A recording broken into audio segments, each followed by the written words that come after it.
அப்பொழுது பிழைப்பீர்கள். அல்லேலூயா. பூமியின் எல்லையெங்கும் உள்ளவர்களே என்னை நோக்கி பாருங்கள், அப்பொழுது ரட்சிக்கப்படுவீர்கள் என்று இயேசு கிறிஸ்துவானவர் சொன்னார். அதைத்தான் இங்கு பார்க்கிறோம். சர்ப்பமானது மோசையினால் வனாந்திரத்திலே உயர்த்தப்பட்டது போல மனுஷகுமாரனும் உயர்த்தப்பட வேண்டும். அதைத்தான் கர்த்தராகிய இயேசு கிறிஸ்துவானவர் தன்னை சிலுவையிலே அறையப்பட்டவராக ஒரு தரிசனத்தை ஜனங்களுக்கு வைத்து சென்றார்.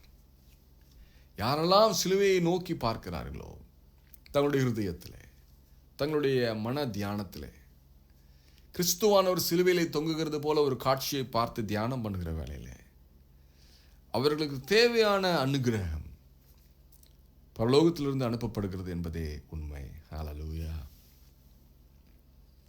விசுவாசமும் நித்திய ஜீவனும். தன்னை விசுவாசிக்கிறவன் எவனோ அவன் கெட்டு போகாமல் நித்திய ஜீவனை அடையும்படிக்கு உயர்த்தப்பட வேண்டும் என்கிற வார்த்தையை பார்க்கிறோம்.